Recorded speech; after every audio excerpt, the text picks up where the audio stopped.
इसी बात के लिए बैठक थी, जाकर हम मुस्लिम समुदाय को ये बताएं कि आप आइए और देखिए कि बिहार बदलाव की इस यात्रा में कैसे हर समुदाय के लोग, हर वर्ग के लोग बड़ी तादाद में जनसुराज के साथ जुड़ रहे हैं, जुड़ गए हैं, संकल्प ले लिया है। अब आप जो पहले से जुड़े हुए हैं, आप कहीं पीछे न रह जाए, इसके लिए आज उनसे संवाद किया गया और आपने जो लोगों का कहना था वो आपके सामने सुना। एम-22 समीकरण को आप लोग नुकसान करने की कोशिश लोग कर एक ही समीकरण मानते हैं, वो समीकरण है विचारधारा आधारित समीकरण, कि जो लोग भी भाजपा से विचारधारा के आधार पर लड़ रहे हैं उनका समीकरण होना चाहिए। और इस देश में आधे से ज्यादा हिंदू विचारधारा के आधार पर भाजपा के साथ नहीं है, भाजपा से इत्तेफाक नहीं रखते हैं। तो जनसुराज का फॉर्मूला एम-वाई सब फॉर्मूला नहीं है।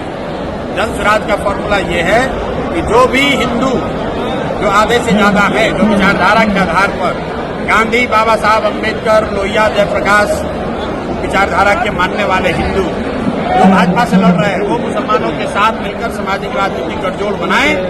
और अगर ऐसा होगा तो हम लोग एम-वाई की संख्या है 30, लेकिन जो समीकरण जनसुराज का है उसमें संख्या होगी 60, भाजपा हो जाएगा 40 और हम लोग इसको बुरी तरह हराएंगे। सर, वोटर एडिशन डिलीशन को लेकर के राहुल गांधी तेजस्वी यादव कल से बिहार की सड़कों पर रहेंगे। सर, लोकतंत्र है, सबको अपना प्रयास करने का अधिकार है।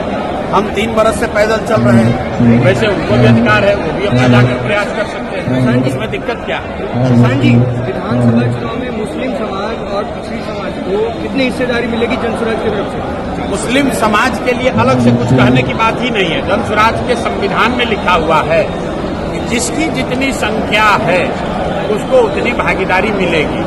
मुसलमानों को भी अलग से मांगने की जरूरत नहीं। अगर मांगने की जरूरत पड़ जाए तो फिर जनसुराज और दूसरे दल में फर्क क्या है? बिना मांगे मुसलमान हो, यादव हो, कुशवाहा हो, ब्राह्मण हो, पासवान हो, वो चाहे किसी को वोट दें, उस समुदाय को उसकी जनसंख्या के हिसाब से भागीदारी मिलेगी ही मिलेगी। उसके लिए किसी तरह के सोर्स पैरवी की जरूरत नहीं है। सर, आरजेडी के एक बड़े लीडर जो जेल में थे, राजवल्लभ यादव, वो अब जेडी को दामन थामेंगे, ऐसी खबर है, क्या कहेंगे इस पर?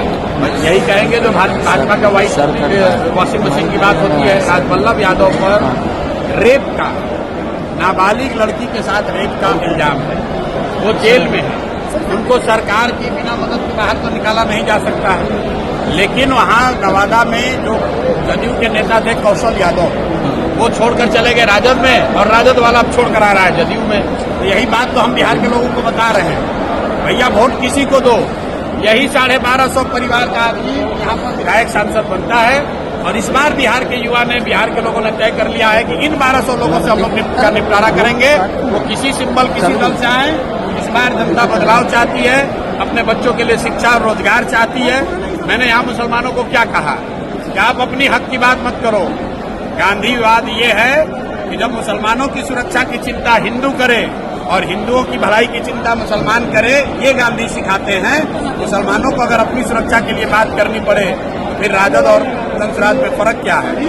आपको अपना हक मांगने के